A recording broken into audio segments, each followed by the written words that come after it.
সারাদিন কর্মব্যস্ততা এবং ক্লান্তির পরে বাসায় ফিরে মাঝরাতে যখন আপনি গভীর ঘুমে মগ্ন, ঠিক তখন আপনার পাশে থাকার সঙ্গী তীব্র নাক ডাকার শব্দে যদি আপনার ঘুম ভেঙে যায়, তখন কেমন লাগবে আপনার? নিশ্চয়ই প্রচণ্ড রাগ এবং বিরক্তি দুটোই হবে। তো আজকে আমি আমার এই ভিডিওতে এই নাক ডাকার কারণ এবং এর চিকিৎসা সম্পর্কে আলোচনা করব। তো প্রথমে আসি নাক ডাকার প্রধান কারণগুলো কি কি। এক নম্বর কারণ হলো আমাদের শ্বাস প্রশ্বাসের সাথে জড়িত যে অঙ্গগুলো, অর্থাৎ নাক, মুখ, গলা, এগুলোর ভিতরকার কোনো স্ট্রাকচারের যদি কোনো ডিফেক্ট থাকে বা অ্যানাটমিক্যাল কোনো পরিবর্তন থাকে। যেমন আমাদের মুখের ভিতরে জিভ বা অ্যাডিনয়েড, টনসিল, সফট প্যালেট, এগুলোর যদি কোনো স্ট্রাকচার ডিফেক্ট থাকে বা এদের যদি কোনো সাইজ কোনো কারণে বড় হয়ে যায়, তখন বাতাস চলাচলের যে রাস্তাটা সেটা সরু হয়ে যায় অথবা বাতাসটা ঠিকমতো পাস হতে পারে না। এছাড়া আমাদের নাকের ভিতরে যে কার্টিলেজ থাকে, যেটাকে নরম হাড় বলা হয়ে থাকে, সেটার যদি কোনো কারণে তার নর্মাল পজিশন থেকে একটু ডেভিয়েশন হয় বা পরিবর্তন হয় অথবা কোনো কারণে যদি বেঁকে যায়, যেটাকে আমরা মেডিকেলের ভাষায় ডেভিয়েটেড নেজাল সেপ্টাম বা সংক্ষেপে ডিএনএস বলে থাকি। তো এটার কারণেও কিন্তু আমাদের যে বাতাস চলাচলের যে এয়ার প্যাসেজটা সেটা ছোট হয়ে যায়। আর এই ছোটো হওয়ার কারণে এই অল্প জায়গা দিয়ে যখন বাতাসটা প্রবাহিত হয়, তখন আমাদের ভিতরকার যে স্ট্রাকচারগুলো, সেই স্ট্রাকচারগুলোর ভিতরে একটা ভাইব্রেশন বা শব্দ সৃষ্টি হয়। আর এই শব্দের কারণে কিন্তু তখন এই নাক ডাকার যে শব্দটা সেটা আমরা বাইরে থেকে শুনতে পারি। 2 নম্বর হচ্ছে অবেসিটি বা স্থূলতা, অর্থাৎ কোনো কারণে যদি আমাদের শারীরিক মেদ বৃদ্ধি পায় বা ওজন বেড়ে যায়, সেটার কারণে কিন্তু নাক ডাকা হতে পারে। 3 নম্বর হচ্ছে ফ্যামিলিয়াল হিস্ট্রি, অর্থাৎ পরিবারে মা বাবা বা ভাই বোন কারো যদি থেকে থাকে, তাহলে কিন্তু নাক ডাকা হতে পারে। 4 নম্বর হচ্ছে যদি বেশি পরিমাণে অ্যালকোহল, স্মোকিং অথবা সিগারেট খাওয়া হয়, সেক্ষেত্রে কিন্তু আমাদের মাসল রিল্যাক্স হয়ে যায়, অর্থাৎ রেসপিরেটরি যে মাসলগুলো আমাদের শ্বাস প্রশ্বাসের সময় কাজ করে সেটা রিল্যাক্স হয়ে যায়।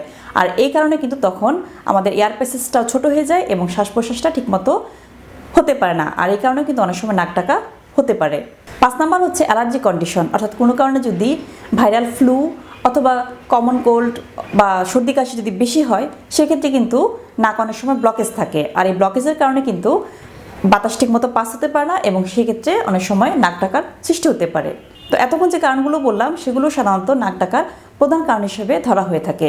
এই নাক ডাকার কারণে কিন্তু কিছু শারীরিক সমস্যা বা কমপ্লিকেশন দেখা দিতে পারে। যেমন যারা ঘন ঘন নাক ডাকেন বা বেশি পরিমাণে নাক ডাকেন, তাদের কিন্তু রাতে বারবার ঘুম ভেঙে যেতে পারে। এর ফলে রাতে ঘুমটা ঠিকমতো না হওয়ার কারণে দিনের বেলা প্রচণ্ড ক্লান্তিভাব, কাজে মনোযোগ ঠিকমতো না আসা এবং ঝিমুনি ভাব হতে পারে। এছাড়া বারবার গলা, জিভ বা এগুলো শুকিয়ে যেতে পারে এবং এর ফলে কিন্তু শারীরিক বিভিন্ন সমস্যার সৃষ্টি হতে পারে। 2 নম্বর হচ্ছে এই নাক ডাকার কারণে কিন্তু অনেক সময় স্লিপ অ্যাপনিয়া তৈরি হতে পারে। আর স্লিপ অ্যাপনিয়া বলতে বোঝায় যে ঘুমের মধ্যে কিছুটা সময়ের জন্য শ্বাস প্রশ্বাস বন্ধ থাকা। আর এই কারণে কিন্তু আমাদের ব্লাড সার্কুলেশনে ঠিকমতো অক্সিজেনটা প্রবাহিত হতে পারবে না। আর এর ফলে অর্গানিক কিছু সমস্যা দেখা দিতে পারে, যেমন ব্লাডে অক্সিজেনের পরিমাণ কমে যেতে পারে। এর ফলে কার্ডিয়াক অ্যারেস্ট হয়ে হার্ট অ্যাটাক হতে পারে। এছাড়া ব্লাড প্রেশার বেড়ে যেতে পারে এবং এর ফলে স্ট্রোক হতে পারে। তো এই কারণে কিন্তু নাক ডাকাটাকে খুব হালকাভাবে নেওয়ার কিছু নেই। এটার জন্য এই সমস্যাগুলো যদি তৈরি হয়, সেটা কিন্তু পরবর্তীতে শারীরিকভাবে অনেক বড় সমস্যার সৃষ্টি করতে পারে। তো এখন আসি চিকিৎসা নিয়ে। এই নাক ডাকার যে কারণ, এর উপর ভিত্তি করে চিকিৎসাটাকে 2 ভাগে ভাগ করা যায়। একটা হচ্ছে নন সার্জিক্যাল প্রসিডিওর, একটা হচ্ছে সার্জিক্যাল প্রসিডিওর। এখন প্রথমে আসি নন সার্জিক্যাল প্রসিডিওর নিয়ে। তো এই ক্ষেত্রে অবশ্যই প্রথমে আমাদের লাইফস্টাইলটাকে মোটিভেট করতে হবে।